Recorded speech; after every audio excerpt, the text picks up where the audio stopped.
Yesterday, I was on YouTube searching for a documentary on Clarence 13X. Who? And for those of you who don't know who Clarence 13X was, he was the founder of the Nation of Gods and Earths, also known as the 5% Nation. For those people who don't know about the Nation of Gods and Earths and the 5% Nation, they had probably the biggest impact on hip hop. We learned their teachings of supreme mathematics through a lot of artists like Nas, Wu-Tang. The fact that you say son or God, that comes from them. So I wanted to get some information on the brother. And I found out that he was in the Nation of Islam. I'll get back to that point in a minute. And typing his name, I got this particular channel, the People's Podcast Joshua Muhammad. And they came across this brother here, Minister Hawk.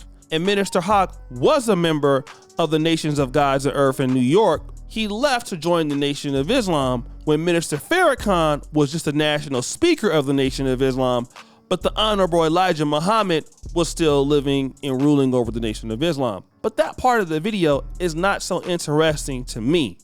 I was very interested in a few things that Brother Hawk said about employment in the Nation of Islam when he came in. I never worked for a white man. I worked for every enterprise that the brothers. I worked for the Shabazz restaurant, Shabazz Steakhouse. I worked with the brothers moving van company. I worked with Pyramid Bakery. I worked in brother what's his name? Brother Lemuel's moving company. I worked in Brother Jacob's collision car establishment. Brother Jacob is the brother you see in Life magazine. You saw his family in the Life magazine that Gordon Parks did the expose on, and Malcolm is in it, the messenger sitting with his family. I spent a lot of, Brother Jacob was like a mentor to me. And that was so significant, Brother Joshua, during that period, that the brothers took us under their wing. If you were a young brother, there was some brother in the nation that would take you under their wing and, like teach you and, walk you through things and make sure that you stayed in. There was one of my mentors beside Brother Jacob was a brother named Brother Gary. If you've seen a picture, Brother Jabril has a book, a picture of Clarence 13X and Brother Gary selling Muhammad Speaks. Brother Gary he was a certified public accountant. Now you're talking about 1968, 67, 69. There were no Black certified public accountants. Gary was one. He had two houses. He took me to his house. I mean, he was a young man at the time. I'm in my teens. He must have been maybe about 30. And there was businesses all over the nation. So it was like, for the first 5 years, I worked in many of the businesses owned by the brothers in the Nation of Islam. You name the business, all the way down to a shoe shine parlor brothers had. Now, the title of the video has a lot to do with why Black women don't respect Black men, and some Black men just don't care. I get it. But one thing I've always noticed about the Nation of Islam is that their women are always very feminine. I have never met a woman from the Nation of Islam that had tattoos or who had other issues, who didn't present herself in a very good way. And that is because of the way the Nation of Islam men view their society.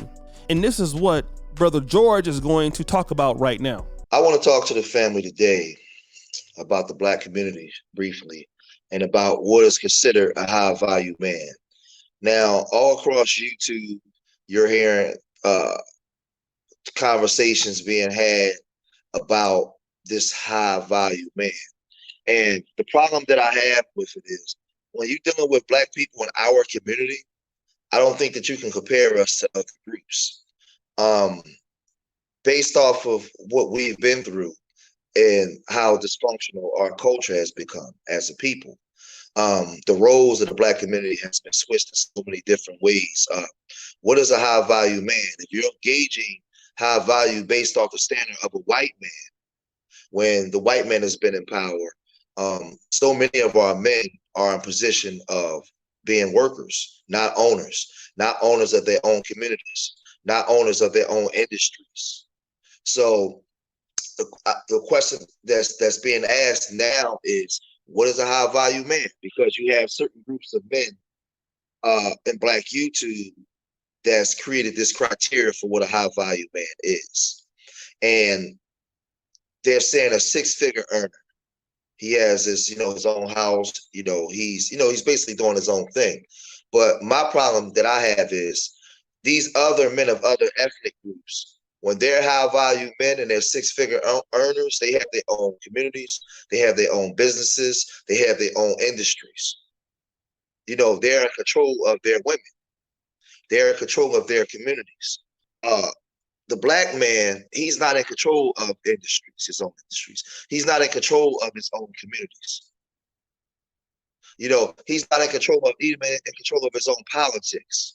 Most of these 6-figure so-called most of them 6-figure high earner Black men are one bad quote away from being fired by other groups, especially so-called high value white men.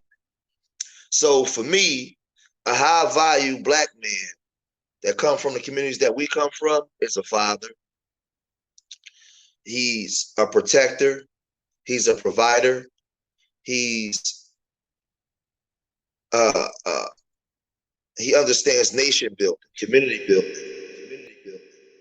See, the problem with Black men is that we as a group of men do not look out for each other, but the Nation of Islam men do look out for each other. Now, they have had controversies like any other group and hypocrisies like any other group. But the reality is, the brother said he worked for 6 years and never had to work for a white person. All of the money came through the Black community and through the Nation of Islam. They were completely self-sufficient. Now, in this clip, I want you to listen to how one day a brother showed up to a meeting and didn't have a coat. I want you to listen to this brotherhood that occurs next. There was one night, it was a very cold night. We had our FOI classes on Monday nights, and it must have been mid-February, and it was below zero, and we were all in the FOI class that night. And the first lieutenant, Lieutenant Clarence 7X, he ran up, he said, brother captain, he said, there's a brother in the FOI class, he don't have he came to the temple with no coat, he don't have a coat. And Captain Shaw, he was kind of he was kind of animated kind of person. He said, all right, brothers, line them up. And we would line up in columns. And they asked the brother, he said, because the Honorable Mr. Muhammad would never allow us to have our brother without anything. And they lined the men up, and the brother would go through the columns, and each brother would put money in his hand. And Brother Joshua, once he finished, he had so much money, he could have bought 10 coats. And that, I had never seen anything like that in my life. Yes, sir. Perfect. Yes, sir. Yes, sir. Great. You see, that sort of brotherhood you could never really find in today's world. You just can't find it. And you don't find Black men like that. But this is the issue with Black men. A lot of Black men want to have money. You want to be a high value man. And don't get me wrong, I have an agreement just like Kevin Samuels did to a certain degree on the high value man. But Brother George, he made it very plain. The high value man is the one that runs and owns his community. And this is what other groups do that are ruling over us. They control everything top down. The Jews, the Asians, even some of the African immigrants, they're looking to run everything through their community, and then they can go head on and they can make rules and decisions on who should and who should not be in the community. And when you look at the Nation of Islam brothers, they still do that to this day. If the women are going to be participating in the community, they will certainly take care and provide for those women. But there are rules and discipline in how those women should behave. But look at what the men are trying to do. The men are working together to provide those opportunities for those women. And I want to just use this clip here because Brother Corey Holcomb was saying the same thing when he said, Cameron gave him a shout out the other day. And I want you to hear the wisdom that Brother Corey is going to put out right now. I don't know what they teach us about brotherly love, and it's a very important element in society. Brotherly love is not necessarily giving somebody something, but paying people homage and respect one way or another. Yeah. You know what I'm saying? We have to learn how to not be in competition with everybody all the time, man, because, it's really your job. A lot of people don't know this, but do you know it's your job to help your brother, give him information that can help him, Right. and not see him in the dumps, and you got all this, and you see your brother in the dumps. Right. You're really supposed to help your brother. You see, the issue that Brother Corey Holcomb was talking about is you got too many black men with a poverty mindset. So many black men that has been struggling for so long, you don't understand that if you would just work together, it's enough money for everything. And then from that, all the issues, you can't change everything, but some of the things that you see that you don't like, you have the ability to fix. You have the ability to run things. And we see that with the Nation of Islam. Their men are not complaining about, you know what, our women in the Nation of Islam is ratchet. You know what, our women is doing this and that. They don't have to complain about that. They want to work together, create their own stuff, and fund their own stuff. And if they don't have it, they just won't get it. But they'll work together and try to do it as the men, as the leader. The problem with a lot of us as black men, we have so much opportunity, we have so much capital, we have so much money, but because there's a lot of infighting in the group and a lot of jealousy in the group, you can't build anything with other black men that will sustain you. And so when you do that, you can't expect somebody else to take you seriously because they won't. But the reality is that when you are a black man and you have stuff and you can give opportunities, you can also dictate how other black men are to act. A lot of things that you guys see with Pookies and Ray Rays out there, and again, I can tell you that there's gonna be some ladies and some people who love Pookies and Ray Rays. But again, I remember when 100 black men used to come out and have their events in Sacramento back in the day, and they would do sponsorship in the community. It would be all the ladies out there, right? Because you have black men who are doing something in the community that's worth doing. And once you have that, you can dictate how brothers are to behave. You can dictate how brothers are gonna respect each other, how black men can talk to each other. But when you don't own anything, you don't have any rules of engagement, anything can happen. And that's what's happening because you gotta have ownership. At least some brothers gotta have ownership of what goes on in the community to make rules. You can make $1 million a year outside of the community, but if you don't own anything in your community, it's hard to go ahead and make a change, and you can't recruit your own talent. You can't do any of that. But this is why the Nation of Islam black men are always going to get the respect. You never will see a Sexy Red come out of Nation of Islam. You're not going to see Megan Thee Stallion come out of the Nation of Islam. You're not going to see a Tamar Braxton come out of the Nation of Islam. Want to know why? Because the men work together to create the women that they want to see in the communities they want to see. They have their own schools. They have their own restaurants. They have everything self-sufficient.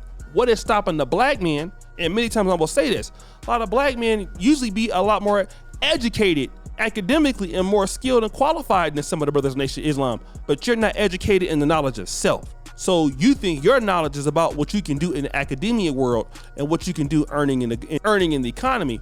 But if you don't have a black mind, you can't do nothing. And that's the difference. All these other groups that come in and dominate, from the Ukrainians to the Russians in America to the Asians, they may not even be able to speak English. I remember when Hispanic men couldn't speak Spanish, but they got a mind for their group. That's why they dominate. But when the black man starts to think like that, he'll also have something. So guys, what do you think? It's your boy O'Shea Duke Jackson, back at it again with another episode of The Celebrity Junk. I really appreciate you for all that you do. Subscribe, hit the bell. We're out.